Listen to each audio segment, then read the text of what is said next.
So what's up, what's up? Eto, andito tayo sa mall ngayon, sitwasyon. So nag-theft deterrent system na naman tong gamit nating sasakyan. So malakas naman, kakapalit lang natin ng battery. So ayan na, accessories on tayo. Start natin. Wala. Isa pa. Wala talaga. So malabong battery to dahil kakapalit lang natin ng battery. So nag-check na rin tayo ng connection ng battery goods. Tapos ayan, lumabas na yung service theft deterrent system. So itong unit na to is Chevrolet Trailblazer. So troubleshoot lang natin, no. So saglit lang mga kawahadoks, no.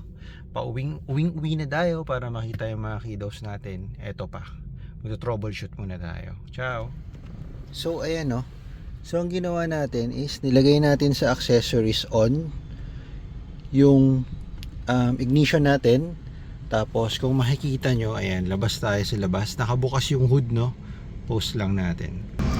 So tinanggal natin yung negative polarity sa battery terminal para mag-reset habang naka-on. Tapos antay tayo ng at least 5 to 10 minutes. So hopefully maging okay, no, para makauwi na tayo. So time check is, anong oras na ba? 6:25. So try natin start ng 6:30. Balik natin to, then start natin na 6:30. So kabit na po natin ulit yung battery, no. Sana hindi mag-ingay. Oops, wait lang. Ayan. Ayan, makikita nyo, umilaw na ulit. So higpitan lang natin, no. Wait lang, pause natin mga kawakodoks, ha. So ayan, nahigpitan na natin. Then try natin start. So hopefully umi-start na, no. Ayan, nakailaw lahat para makauwi na tayo. So bonnet open.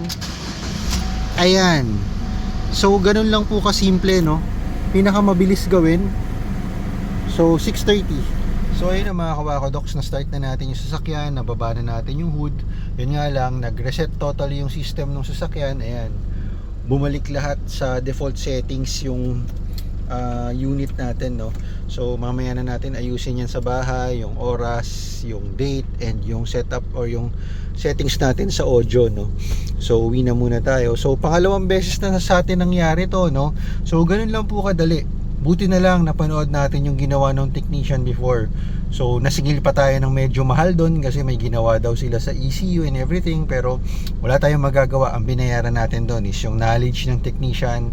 So buti na pa-start niya, although hindi na ituro sa atin yun. Buti na lang nasimplihan nating panoodin. So ganun lang yung ginawa nila. So napaka simple lang, no. So sa mga naka-chef dyan, lalo na sa mga naka-trailblazer, so sana makatulong tong video na to if ever mangyari sa inyo to. So salamat ulit, no. Ciao.